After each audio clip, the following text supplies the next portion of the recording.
Hi, I'm Dr. Lori Marvis, and today we're going to learn how to cook eggplant meatballs. Eggplant being, a unique and vegetable. I didn't really eat much of this until I went to a plant-based diet about 3 years ago.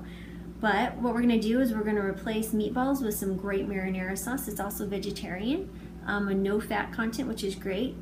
So this is what you'll need.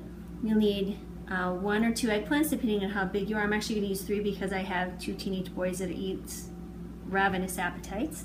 You'll need 1 flax egg, which is basically 1 tablespoon of ground flax with 3 tablespoons of water. That's 1 egg, so I'm going to use 2. This will kind of like be a binding.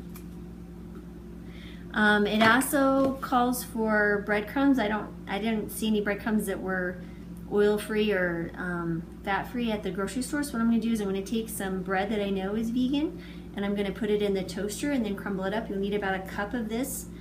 I would say to 1.5 of your eggplant, so probably I'll need about 2 cups. You'll need about a tablespoon or 2 of lemon juice.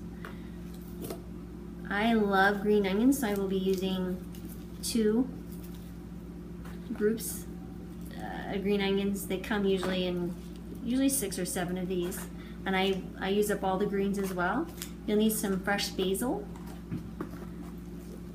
about 1/4 cup to 1/2 cup of fresh parsley, and then what I like to do is I like to actually use the freeze-dried garlic. It's a lot easier than using garlic cloves because it's a little messy and it seems to last longer. And I'm also going to be using some Italian herb blend. You can use anything you want, oregano, cilantro, whatever you like. This is just what I found to be helpful, and I get it at my normal grocery store.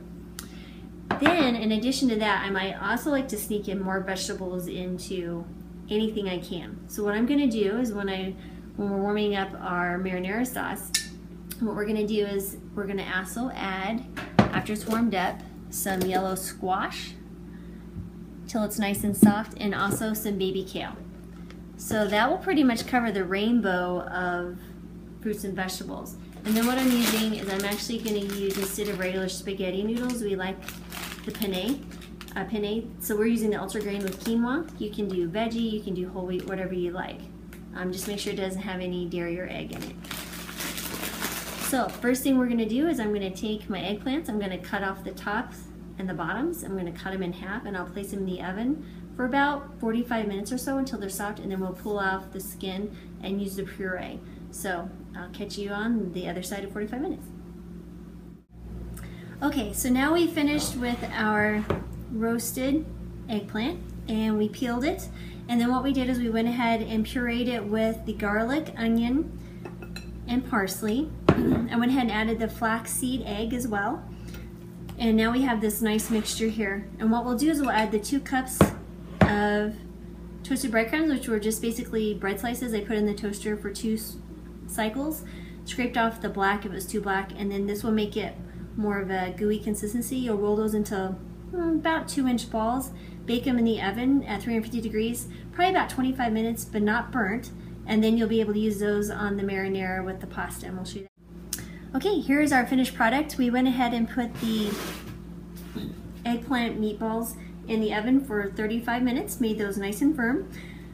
Cooked the pasta according to directions, and then went ahead and placed the marinara sauce with our thinly sliced yellow squash and kale, and mixed it all together, and here's our final product. Enjoy.